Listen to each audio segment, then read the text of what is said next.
Nos módulos anteriores, vimos as leis de Newton, que descrevem a dinâmica das interações de um sistema com o meio exterior. Tivemos a oportunidade de analisar as principais modalidades de forças que surgem nessas interações. Por exemplo, vimos que um automóvel em movimento interage com o meio exterior através de forças, tais como a resistência do ar, a força-peso, a força de tração nas rodas, a força normal, que mantém o automóvel apoiado no asfalto, e a força de atrito entre os pneus e o asfalto. Mesmo conhecendo individualmente as forças que agem sobre um sistema, isso não quer dizer muita coisa, já que as leis de Newton estabelecem que a dinâmica de movimento dos corpos só pode ser descrita quando desvendarmos como essas forças agem em conjunto. Imagine você decidido a fazer um bolo, seguindo uma receita que está disponível em um site de culinária.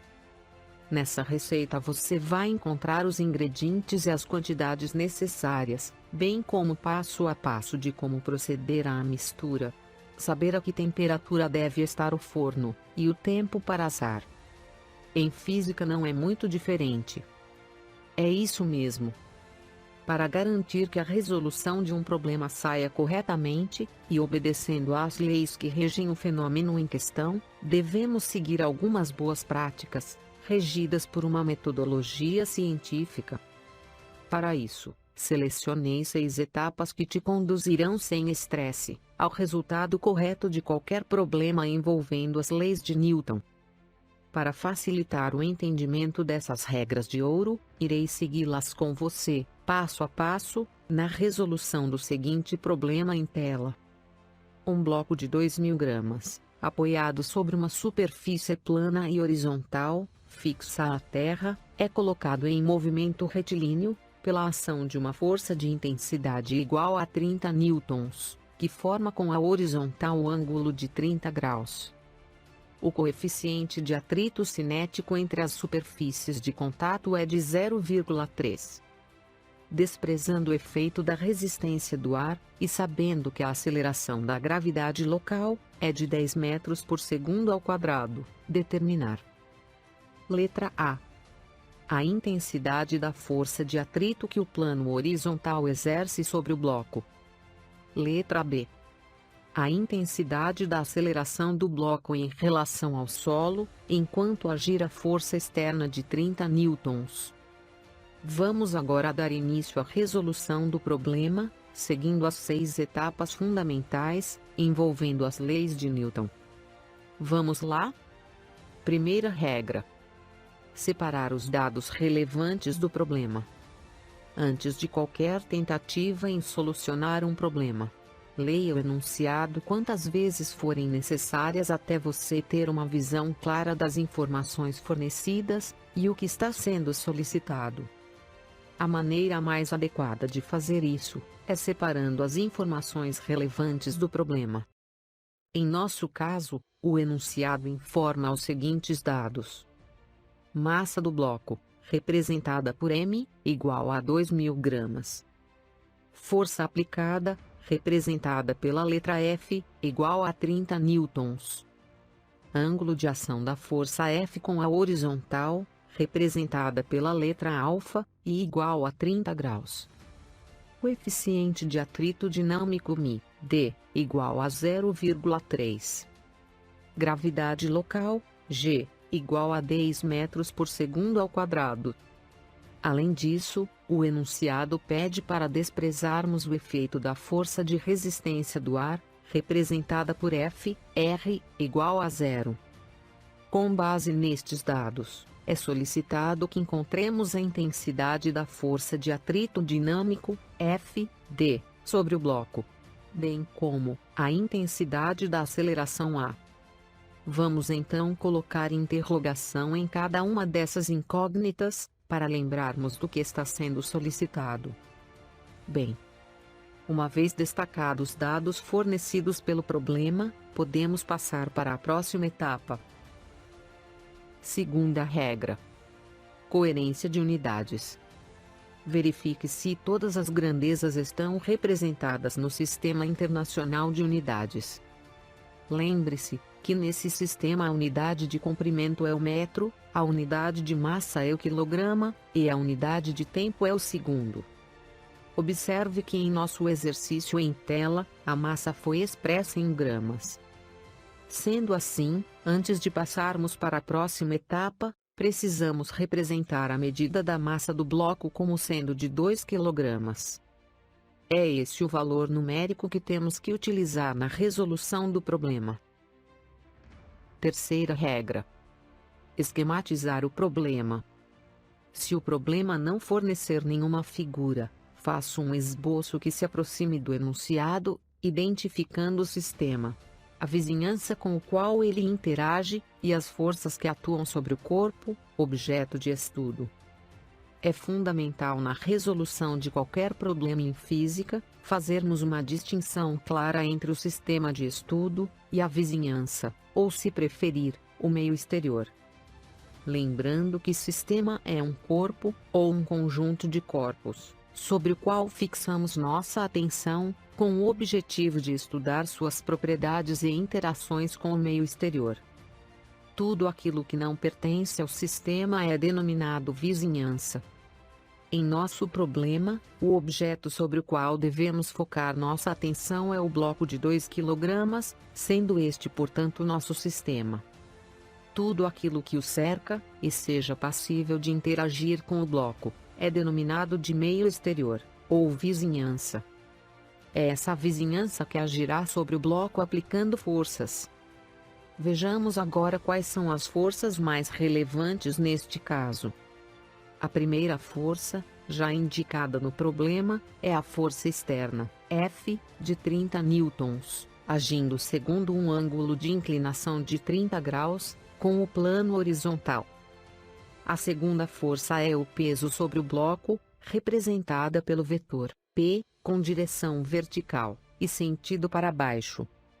A terceira força é a normal, representada pelo vetor N, que é exercida pelo plano de apoio, perpendicular à superfície de contato, e com sentido para cima. A quarta força a considerar é a força de atrito dinâmico, representada pelo vetor F, D, e exercida horizontalmente pelo plano de apoio, na superfície de contato, e com sentido contrário ao movimento de deslizamento do bloco. Observe que o plano de apoio exerce duas forças sobre o bloco. A força normal N, que é perpendicular ao plano, e com sentido para cima. E a força de atrito F, D, agindo horizontalmente, e com sentido contrário ao escorregamento. Deveríamos ainda considerar a força de resistência do ar, mas o problema pede para desconsiderarmos o efeito de tal força. Portanto, essas são as forças mais relevantes que a vizinhança, ou se preferir, o meio exterior, exerce sobre o bloco. Vamos então passar para a próxima etapa de resolução do problema. Quarta regra: escolher um referencial inercial e um sistema de coordenadas adequado. Sabemos que um aspecto necessário na descrição de qualquer fenômeno é a escolha de um observador, também denominado referencial. É a partir desse referencial que registramos nossas observações relativas às grandezas envolvidas no problema.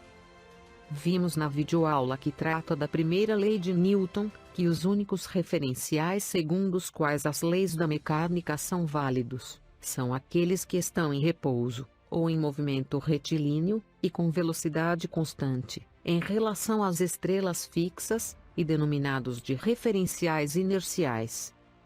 Na ocasião chegamos a duas conclusões. Primeira conclusão: nos fenômenos de curta duração, que ocorrem próximos à superfície da Terra, pode-se considerar, com boa aproximação, o planeta Terra como um referencial inercial. Segunda conclusão: a escolha de um referencial que se desloca aceleradamente faz com que surjam forças imaginárias, denominadas de fictícias, que não são fruto da interação do sistema com sua vizinhança. Uma dessas forças, como já visto, é a força centrífuga. Daí, a importância da escolha de um referencial inercial de observação e um sistema de coordenadas adequado.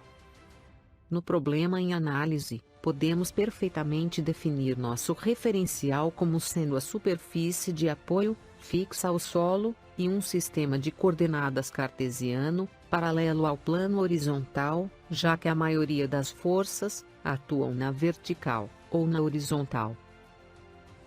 Quinta regra: decomposição das forças. Uma vez definido o sistema de coordenadas, devemos decompor as forças em suas componentes paralelas ao eixo x e y, e obter a força resultante em cada uma dessas direções. Em nosso problema, a força normal, N, a força de atrito, Fd, e a força peso, P, não precisam ser decompostas, pois elas já coincidem com os eixos x ou y de nosso sistema de coordenadas cartesiano. Já a força aplicada, F, precisa ser decomposta nas direções x e y. A componente da força, F, na direção da abscissa, será representado pelo vetor F, x, e de intensidade é igual a F, vezes o cosseno de alfa. Já na ordenada, ela será representada pelo vetor F, y, e de intensidade é igual a F, vezes o seno de alfa. Podemos agora estabelecer a resultante das forças em cada um dos eixos, escrevendo que a intensidade da força resultante na direção do eixo x, representada por F, R, x, é igual a F, vezes o cosseno de alfa, menos F, d. Marcaremos essa equação como número 1. Aqui o sinal menos indica que a força de atrito é oposta ao sentido do eixo x. Já na direção do eixo y, a intensidade da força resultante, representada por F, R, y, é igual a F, vezes o seno de alfa, mais a intensidade da força normal, N, menos o peso, P. Marcaremos essa equação como número 2. Aqui o sinal menos indica que a força peso é oposta ao sentido do eixo y. Passamos agora para a última etapa de resolução do problema. Sexta regra: aplicar a segunda lei de Newton em cada uma das direções do sistema de coordenadas. Aqui, devemos resolver um sistema de equações, com o objetivo de encontrar as incógnitas solicitadas pelo problema. Veja. Aplicando a segunda lei de Newton na expressão 1, podemos escrever que F, vezes o cosseno de alfa, menos F, d, é igual a massa m, do bloco, vezes a componente a, x, de sua aceleração. Marcaremos essa equação como número 3. Já para a expressão número 2, podemos escrever F, vezes o seno de alfa, mais n, menos o peso, é igual a massa m, do bloco, vezes a componente a, y, de sua aceleração. Sabendo que o bloco é deslocado apenas na direção x, podemos afirmar que a componente a, y, da aceleração é igual a zero. Além disso, sabemos que o peso P, sobre o bloco, é igual a massa m, vezes a aceleração da gravidade, g. Assim podemos reescrever a expressão 2 como F, vezes o seno de alfa, mais n, menos a massa, m, vezes a gravidade, g, como sendo igual a zero. Marcaremos essa equação como número 4. Aqui temos um sistema de duas equações, porém temos três incógnitas. A aceleração a, x. A força de atrito dinâmico F, d. E a força normal, N. Precisamos, portanto, de mais uma equação para resolver esse sistema. Essa equação é justamente aquela que nos permite calcular a força de atrito F, d, que, como sabemos, é igual ao coeficiente de atrito cinemático, μ, d, vezes a força normal, N. Marcaremos essa equação como número 5. Ok? Bem. Uma das incógnitas do problema que precisamos determinar é a força de atrito F, D. Mas observando a equação 5, percebemos que para calcular essa força, precisamos antes calcular a força normal N. Veja. Da equação 4, podemos escrever que a força normal N é igual a massa m vezes a gravidade, G, mais a força F, vezes o seno de 30 graus. Veja que diferente do que muita gente pensa, a intensidade da força normal N não necessariamente tem que ser igual à intensidade da força peso, P. Em nosso problema, a força normal é menor que a intensidade do peso, devido à ação da componente F, Y, da força aplicada. Para calcular a intensidade da força normal, N, precisamos saber quanto vale o seno de 30 graus. Mas isso você já sabe, não é? 30 graus é um dos ângulos notáveis da matemática. A tabela em tela mostra que o seno de 30 graus vale meio. Substituindo tudo na equação acima, encontramos que a intensidade da força normal, N, é igual a 5,0 newtons. Assim, pela equação 5, a intensidade da força de atrito F, D, é igual ao coeficiente de atrito cinemático, 0,3, vezes a força normal, 5 newtons, isto é, igual a 1,5 newtons. Com esse resultado acabamos de responder à letra A do problema. Para responder à letra B, isto é, encontrar a aceleração do bloco, basta reescrevermos a equação 3, como a, x, igual a f, vezes o cosseno de 30 graus, menos f, d, tudo isso dividido pela massa m. Substituindo os dados, e resolvendo a equação, encontramos para a aceleração, o valor de aproximadamente 12,2 metros por segundo ao quadrado. Ok? Veja. Se você aplicar essas regras básicas e práticas na solução de qualquer problema envolvendo as leis de Newton, dificilmente cometerá equívocos, ou ficará confuso frente a situações mais complexas. Espero você na próxima videoaula, onde damos início à resolução de alguns exercícios sobre a força-peso. Para acessar todas as videoaulas do módulo, clique no link da playlist, no canto superior direito de sua tela, ou logo abaixo na descrição. Se gostou do canal, inscreva-se, dê o seu like. Acione o sininho para ser notificado assim que for publicado novas videoaulas, e participe com seus comentários e sugestões. Até breve.